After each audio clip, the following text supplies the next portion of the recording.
हिंदवी स्वराज्याचे सरसंस्थापक छत्रपती शिवरायांना मानाचा मुजरा, भारतीय राज्यघटनेचे शिल्पकार भारतरत्न डॉक्टर बाबासाहेब आंबेडकर यांना मानवंदना अर्पित करतो।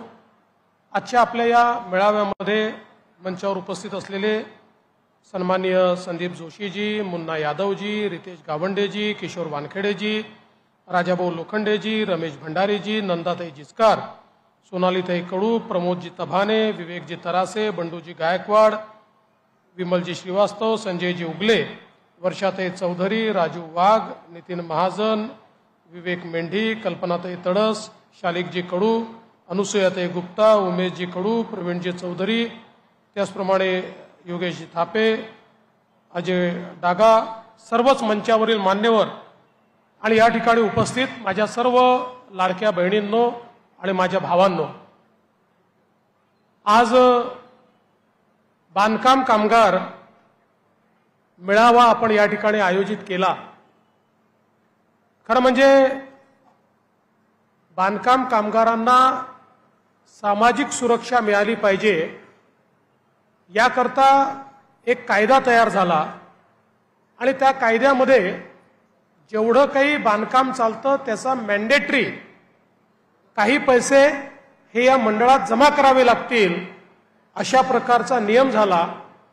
पण हा नियम जरी असला तरी देखील त्याचं पालन योग्य प्रकारे होत नव्हतं आणि बांधकाम कामगारांना त्याचे फायदे मिळत नव्हते। जेमतेम 3-4 लाख बांधकाम कामगार नोंदीत होते। ज्यावेळी मी मुख्यमंत्री झालो आणि मुन्नाजींना या मंडळाचं अध्यक्ष आपण केलं आणि त्याचवेळी देशाचे प्रधानमंत्री मोदीजी यांनी देखील आम्हाला हे सांगितलं की बांधकाम कामगारांकरता वेगवेगळ्या योजना सुरू झाल्या पाहिजेत, त्यांचं रजिस्ट्रेशन झालं पाहिजे आणि मग आपण मोठ्या प्रमाणात ते रजिस्ट्रेशन सुरू केलं। मला आठवतं की 5 लाखावरनं हे रजिस्ट्रेशन आपण 20 लाखापर्यंत नेलं। आज जवळपास 38 लाखांपर्यंत हे आपण रजिस्ट्रेशन नेलेलं आहे आणि हे जे सगळे नोंदित बांधकाम कामगार आहेत अशा सगळ्यांकरता मग वेगवेगळ्या योजना आपण सुरू केल्या। या योजनांमध्ये त्यांच्या पाल्यांना, मुलांना शिक्षणाकरता स्कॉलरशिप देण्याचा निर्णय आपण घेतला। पहिलीपासनं तर ग्रॅज्युएशन पर्यंत वेगवेगळ्या प्रकारच्या स्कॉलरशिप आपण देतो। त्यांना जर आयकॉनिक इन्स्टिट्यूशनमध्ये ऍडमिशन मिळाली तर त्याची सगळी फी देखील आपण त्या ठिकाणी देण्याचा निर्णय घेतला। आमचे जे हे कामगार आहेत यांच्या परिवाराला 5 लाखापर्यंतचा सगळा इलाज हा मोफत देण्याचा निर्णय आपण त्या ठिकाणी केला। एवढंच नाही तर कौशल्य प्रशिक्षणाच्या माध्यमातून मुलांना स्किल ट्रेनिंग देण्याचा निर्णय आपण केला। यासोबत आपले जे हे काही बांधकाम कामगार आहेत जे स्वतः काम करतात पण त्यातल्या अनेकांचं स्वतःचं घर नव्हतं, आपण त्यांच्याकरता अटल आवास योजना सुरू केली आणि निर्णय केला प्रधानमंत्री आवास योजनेच्या अंतर्गत 2 लाख रुपये आणि अटल आवास योजनेच्या अंतर्गत 2 लाख रुपये असे 4 लाख रुपये ज्या बांधकाम कामगाराच्या जवळ स्वतःचं घर नसेल त्याला 4 लाख रुपये देण्याचा निर्णय आपण केला आणि त्यासोबत त्यांना सगळ्या प्रकारचं ट्रेनिंग देऊन या टूल किट असतील, भांडी असतील, अशा प्रकारची सगळी मदत ही त्यांना देण्याचा आपण निर्णय केला। आणि आज मला अतिशय आनंद आहे की पुन्हा आपलं सरकार आल्यानंतर अत्यंत वेगाने आपण हे काम सुरू केलेलं आहे।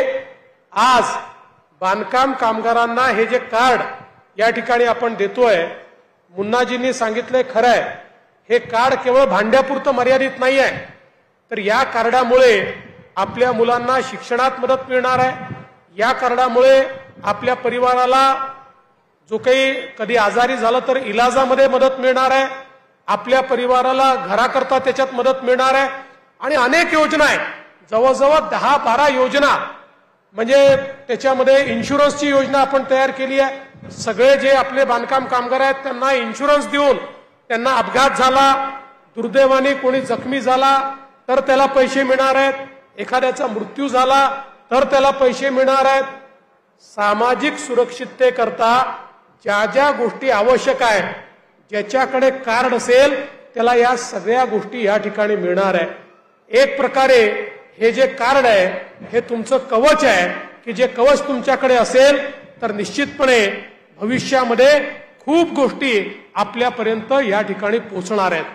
आणि म्हणूनच मोठ्या प्रमाणात हे रजिस्ट्रेशन आपण सुरू केलं आणि मला अतिशय आनंद आहे की या ठिकाणी आपल्या सर्व नगरसेवकांनी प्रयत्न केला आणि मुन्नाजींच्या माध्यमातून मोठं रजिस्ट्रेशन करून आज कार्ड आपण या ठिकाणी वाटतोय आणि ज्यांना कार्ड मिळणार आहेत त्यांना किट भांडी सगळ्या गोष्टी त्या ठिकाणी त्यांना कुपन मिळेल त्या माध्यमातून मिळणार आहे। मला असं वाटतं की आपलं जे सरकार आहे मोदीजींच्या नेतृत्वात आणि महाराष्ट्रामध्ये आपलं सरकार हे सातत्याने सामान्य माणसाच्या जीवनात काय परिवर्तन करता येईल अशा प्रकारचा प्रयत्न आपण करतो। आपल्याला कल्पना आहे आपण लाडकी बहीण योजना सुरू केली। आज आपण वर्षाला 18,000 रुपये महिन्याला 1,500 रुपये लाडक्या बहिणींच्या खात्यामध्ये देतो। आता ज्यांचे फॉर्म ऑगस्टच्या शेवटच्या महिन्यात नंतर ऑगस्टच्या शेवटच्या वीक नंतर भरले गेले आहेत अशा सगळ्या लोकांना ऑगस्ट आणि सप्टेंबरचे जे पैसे आहेत ते आता आपण या महिन्याच्या शेवटी देऊ, ऑक्टोबरमध्ये पुन्हा ऑक्टोबर नोव्हेंबरचे पैसे देऊ। त्यामुळे कुठल्याही परिस्थितीमध्ये काँग्रेसच्या लोकांनी कितीही प्रयत्न केला तरी लाडकी बहीण योजना आम्ही बंद होऊ देणार नाही हा देखील माझा तुम्हाला शब्द आहे। आपल्याला माहिती आहे काँग्रेसचे नेते या योजनेच्या विरुद्ध हायकोर्टमध्ये गेले। हायकोर्टात जाऊन त्यांनी सांगितलं ही योजना म्हणजे पैशाचा अपव्यय आहे। आपण ज्या महिलांकरता योजना सुरू केल्या मग लाडकी बहीण योजना असेल किंवा लेक लाडकी सारखी योजना असेल की ज्या योजनेमध्ये घरी जर कन्या रत्न तुम्हाला प्राप्त झालं तर ती 18 वर्षाची होतपर्यंत आपण 1 लाख रुपये त्या मुलीला देतो। जन्माला 5,000 रुपये देतो, पहिल्या वर्गात 5,000 रुपये देतो, चौथ्या वर्गात 6,000 रुपये देतो, 7व्या वर्गात 7,000 रुपये दिलो, 11व्या वर्गात 10,000 रुपये देतो। असं करत जवळजवळ 1 लाख रुपये आपण या मुलीकरता देतो। ही लेक लाडकी सारखी योजना आपण केली। एसटी मध्ये महिलांना प्रवास 50% पैशात करता येईल अशा प्रकारची सवलत त्या ठिकाणी केली। आणि सगळ्यात महत्त्वाचं जर काही असेल तर आता आपल्या मुलींना उच्च शिक्षणाकरता एकही पैसा द्यावा लागणार नाही। प्रायव्हेट कॉलेजमध्येही मुलींना उच्च शिक्षण मोफत आपण केलेलं आहे। सरकार आता आपली फी त्या ठिकाणी भरणार आहे। अशा प्रकारची व्यवस्था आपल्या सरकारने केली आहे।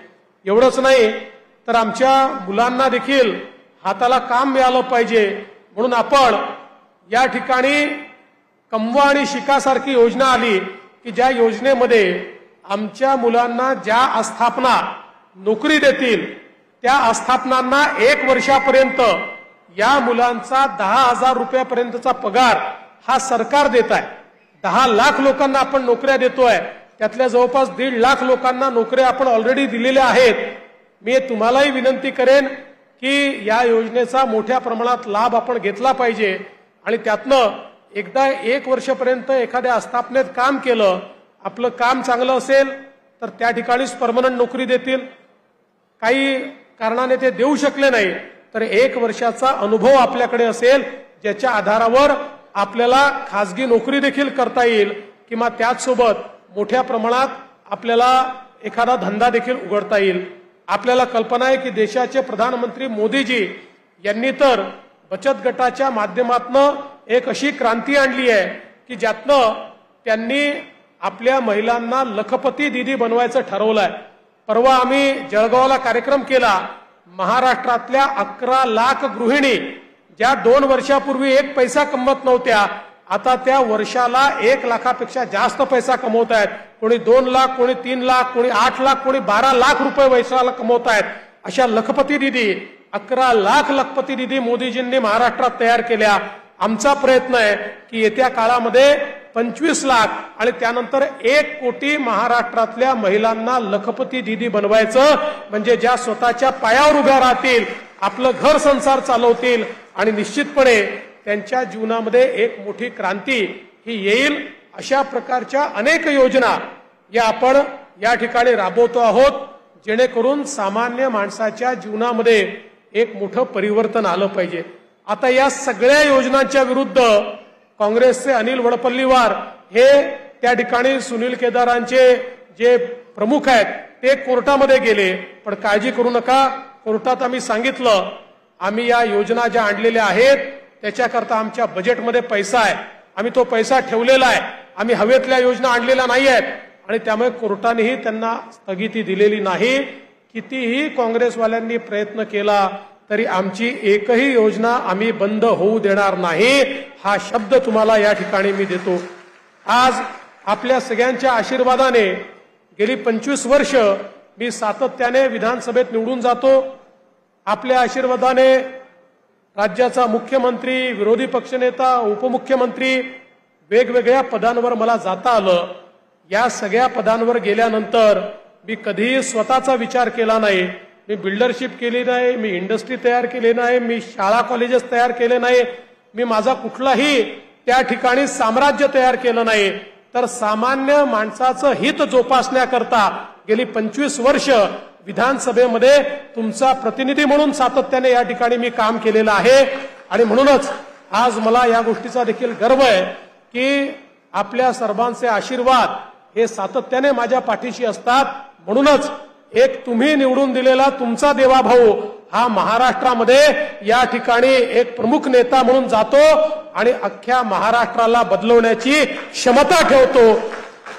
ही क्षमता ही देवाभाऊची क्षमता नाही आहे, ही तुमची क्षमता आहे. तुम्ही माझ्या पाठीमागे उभे आहात म्हणून ही क्षमता मला मिळते, म्हणून त्या ठिकाणी जाऊन आपण हे काम करू शकतो. माननीय गडकरी साहेब असतील, मी असेन, आमच्या सगळ्यांच्या पाठीशी तुमचा जो प्रेमाचा हात आहे त्यामुळेच आज आम्ही वेगवेगळ्या पदांवर जातोय आणि प्रामाणिकपणे तुमच्याकरता काम करतोय, तुमच्या जीवनामध्ये परिवर्तन घडवण्याचं काम करतोय.